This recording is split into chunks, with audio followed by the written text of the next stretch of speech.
What's up, my people? I miss you all so much.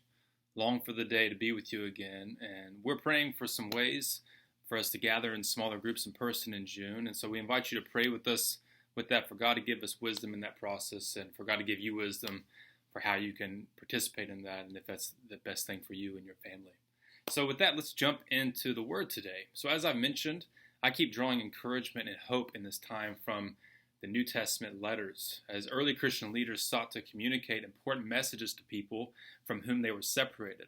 And so the text today is from James 1. And we're not quite sure who this James is, but many believe it's the brother of Jesus who led the church in Jerusalem in the first 30 years of the church's existence. And if you know the story of the early church, as pressure and persecution scattered many Christians from where it all started in Jerusalem, James stayed there teaching and pastoring the church in that place. And he's writing, though, to Christians who have scattered throughout. And I'm drawn to this passage today because it offers, again, another faithful perspective on the trials that we experience in life. You know, we're all collectively experiencing a significant challenge right now. And even if your life has stayed intact enough, the threat and disruption for the future looms large. And so let's go to the Word of God together. Hopefully you're with other people, with your family, and just be mindful that we're all together and find guidance for experiencing this trial in a way that deepens our trust in God. So it starts in verse 2 of James 1. My brothers and sisters, whenever you face trials of any kind, consider it nothing but joy, because you know that the testing of your faith produces endurance, and let endurance have its full effect, so that you may be mature and complete, lacking in nothing. So the first thing I want to point out is that it says you will have trials.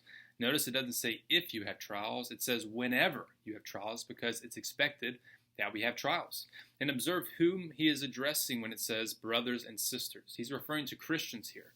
This expectation is made clear through the New Testament, yet it seems so quickly forgotten among Christians in the West.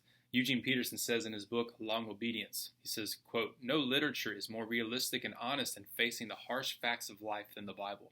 At no time is there the faintest suggestion that the life of faith exempts us from difficulties.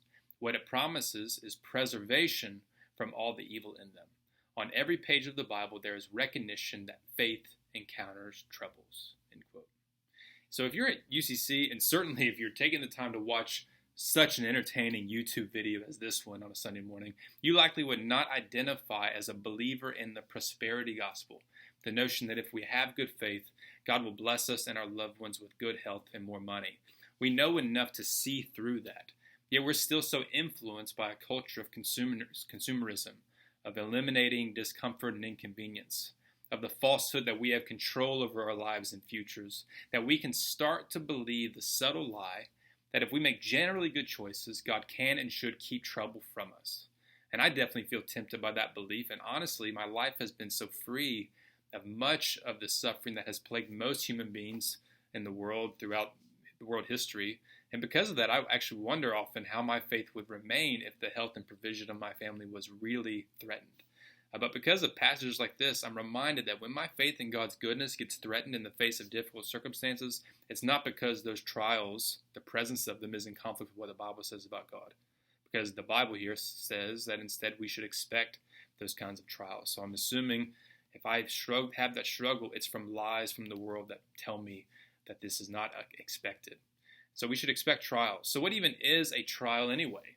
A trial in the New Testament is anything that could threaten our confidence in and commitment to Jesus.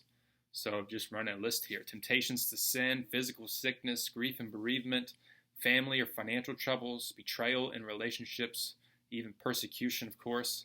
And we may not have directly hostile persecution here, but as Eugene Peterson says again, he says, quote, the accumulation of puzzled disapproval and agnostic indifference constitutes, nevertheless, surprisingly formidable opposition. I love the way he says that. Just existing in our culture that is like that, and existing in a world of calamity and tragedy as frail human beings, where the majority of people are not faithful, that itself is a trial.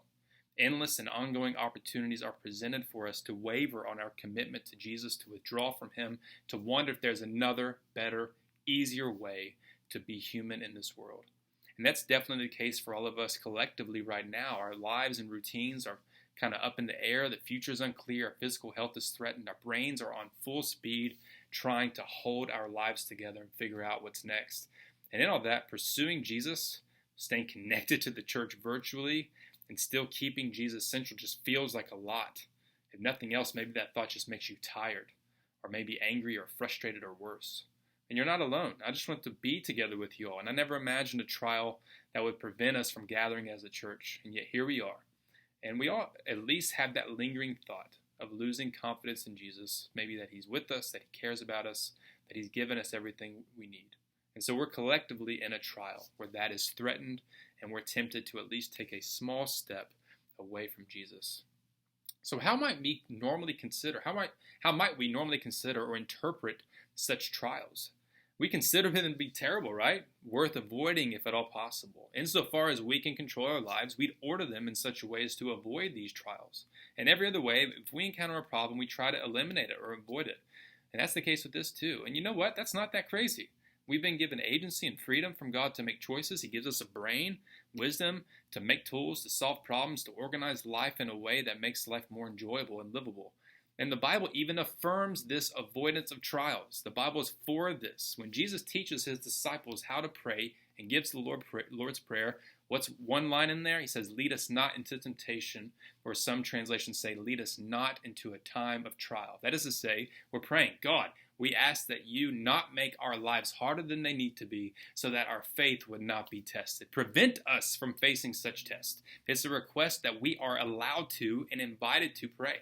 I thank God every day for his provision and protection over my family. My wife, Chelsea, is a healthcare worker and works closely and directly with COVID patients every single day. And I thank God every day for providing for us financially through her job and protecting her and our family from sickness. And those financial threats and sickness would be a trial otherwise. And every day that God prevents that particular trial, I thank him for, and I ask him for protection for the next day. So we're allowed to consider these trials worth avoiding and ask God to protect us against them. That's okay. Yet, in this world, trials are unavoidable, and we will all eventually encounter them in some way. And so this passage adds to that perspective in a way that encourages us to see such trials as an opportunity to build faith, not just only avoid them. James says to consider such trials nothing but joy. He says, consider these moments nothing but joy, thus celebrate them. And so he's inviting a perspective shift based on faith. Avoid them if you can. Ask God to protect you against them. But when you actually finally encounter them, consider them nothing but joy. And remember that joy is not a happiness produced by circumstances. Instead, it's the kind of contentment and security you experience in a healthy and stable relationship. Joy is not circumstantial. Joy is not experiential. It's not emotional. It is primarily relational. It's not experienced alone, but rather in relationship. And so if you consider your deepest, most trusting, most worthwhile relationships and look back on them, they've been tested by difficulty, by conflict, by a time when you were in a rough place and that person was there, or vice versa, by a time when one of you messed up but there was apology and forgiveness. And you can choose then, for those relationships, not to be glad that the difficulty happened. We love for the strength and joy of the relationship to come by some other means than those difficult circumstances. But you can choose to receive the joyful result of that trial and then to move through that trial with a spirit of expectation and hopefulness based on the fruit that might result from it in the future. And that's the case with trials in our faith. We're not glad we have them. We don't look forward to them. We keep praying through the Lord's Prayer, don't lead us into a time of trial. Please spare us of our faith being threatened by anything, and we long to resist it. But once it comes, we can choose to accept it, to receive it with joyful expectation, because we know that the potential result will be a deeper relationship with God, an awareness within ourselves, and a testimony to the world that our confidence in the Lord is legit and our relationship with him stable. And that's the actual reason given why these trials should be received with joy. James says we should have joy with these trials come because they will test our faith. Testing shows us that something is real, right? Durable and worthy. And it's important to pause here just to warn against a potential misreading. When we see in the text that trials test us, trials don't text us, they test us. Our minds are tempted to entertain the lie that God is up there purposefully ordering and causing trials to come upon us in order to test us. And that is not biblical theology. Later in the same chapter, James says in verse 13, when tempted, no one should say, God is tempting me. For God cannot be tempted by evil, nor does he tempt anyone. So you see, God is not the source of trial and temptation. Evil and Satan are. He is not purposefully, manipulatively causing trial to see if we indeed love him. That's manipulative. Evil and sin's presence in the world bring those things about. So we need to make that clear. But James says then, the reason you can consider these trials as an occasion for joy is because they test that your faith is legit.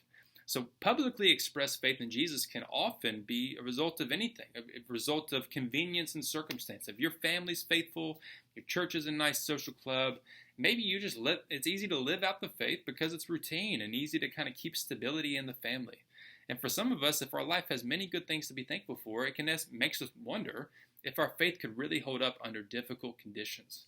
And it's like that beginning stage of a friendship. When you like a person, you enjoy their presence, it's easy to be with them. They make you laugh. The conversation's easy. You look forward to the next time together. It's a nice, budding friendship. But until there's legitimate conflict, passionate disagreement, or some sort of disappointment, the depth and quality of the friendship, or even your character as a friend, has not been seriously tested. This leaves a shallowness to even the most enjoyable friendship, and it makes you wonder if the friendship could stand the test of time. But once you move through a time of conflict and the friendship remains intact, you know it's legit. Suddenly that friend is more trusted than ever, and you know they got your back. And so that's the reason we can be joyful when our trust in God, our relationship with God, runs into a time of trial, because those will test the depth and the truth, the validity of our faith. And when we move through it and our commitment to Jesus remains intact, the resulting joy of that increases. And so we see then the result of moving through the trial, as James says, is endurance or perseverance. And this word has to do with a patient longevity, where your commitment to the Lord shows stability for the long haul. That regardless of all kinds of external circumstances around you, influencing you, what he's saying is when you're tested in your faith, you get to show God and the world and yourself that your faith is ready for the long haul and will not be swayed by those external factors.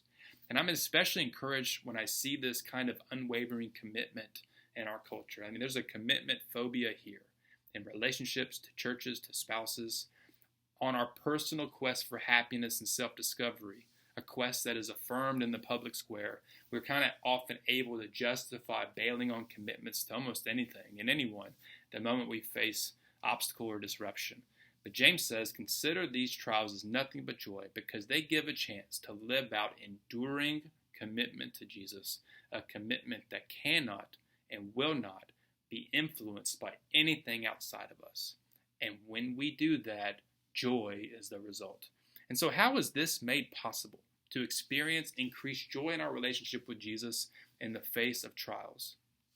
The answer is by the resurrection of Jesus at work in the world. When Jesus stared death in the face and Satan in his eyes and took on the sin of the world in his very body, let those evil forces work against him, he faced the worst trial anyone could experience. And yet when he was raised from the dead, he exposed those evil forces which threaten us. He exposed them as powerless, as incapable of ever bringing ultimate harm to God and his purposes in the world and in us.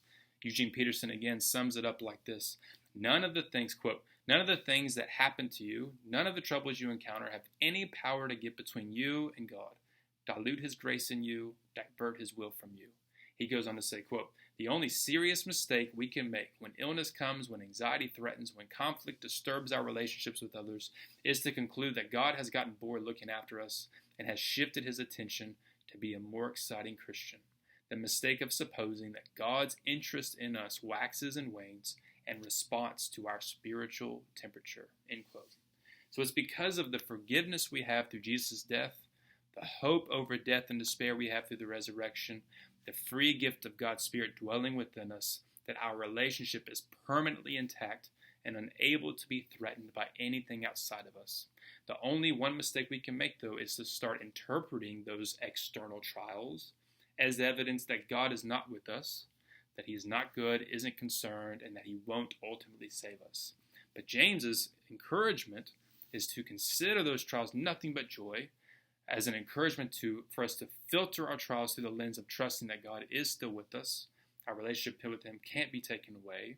And so instead, when those trials bounce off of us from the outside, they have an opportunity to contribute joy in our relationship with God as we stay committed to Him in spite of those trials. And so I encourage you today, this week, to live out that commitment to Him this week in the face of however this trial of the pandemic is hitting you. I'm not saying to try to be a spiritual hero. You don't need to start 90 spiritual disciplines at once. Just guard your mind against those subtle lies that pry into your head and tell you that He is not with you.